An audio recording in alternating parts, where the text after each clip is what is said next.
എല്ലാവർക്കും നമസ്കാരം. ഇന്ന് മദേഴ്സ് ഡേ പ്രമാണിച്ച് ഞങ്ങള് കുഞ്ഞായിരുന്ന സമയത്ത് ഞങ്ങൾക്ക് ഏറ്റവും കൂടുതൽ ഞങ്ങളുടെ അമ്മ ഉണ്ടാക്കി തന്നൊരു പലഹാരം ഉണ്ടാക്കുവാണ്.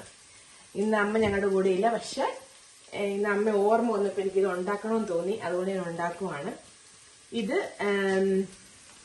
റൈസ് പൗഡർ, അതായത് നമ്മൾ വറുത്ത് അരിപ്പൊടി കൊണ്ട് അതിനകത്ത് കുറച്ച് തേങ്ങയും ജീരകവും ചേർത്ത് അത് ചെറിയ ചെറിയ ഉരുളകളാക്കി ആവി കയറ്റി വെച്ചിരിക്കുന്നതാണ്. അത് ഇതിന് ബാക്കിയുള്ള കാര്യങ്ങൾ എന്ന് പറഞ്ഞു കഴിഞ്ഞാൽ ഇതിന് വേണ്ടത് ചെറിയ ഉള്ളിയാണ് വേണ്ടത്. ചെറിയ ഉള്ളി ഇത് പുഴുങ്ങി വെച്ചതിന് ശേഷം ചെറിയ ഉള്ളി, അതായത് നമ്മൾ വെളിച്ചെണ്ണ ഒഴിച്ച് കടുക് പൊട്ടിച്ചതിന് ശേഷം ചെറിയ ഉള്ളിയും പച്ചമുളകും കൂടെ നന്നായിട്ട് മൂപ്പിച്ചെടുക്കണം.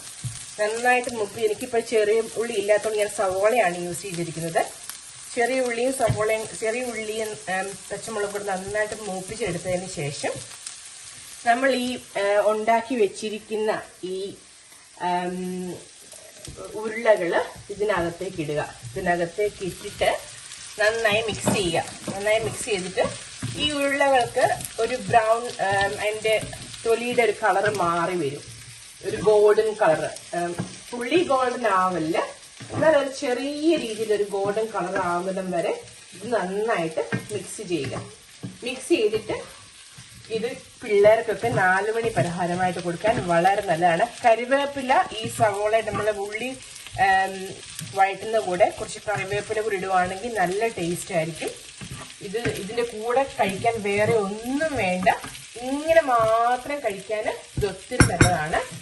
ഇതിന്റെ ഫൈനൽ സ്റ്റേജ് ഞാൻ ഇത് ആയിക്കഴിഞ്ഞതിന് ശേഷം കാണിക്കാം.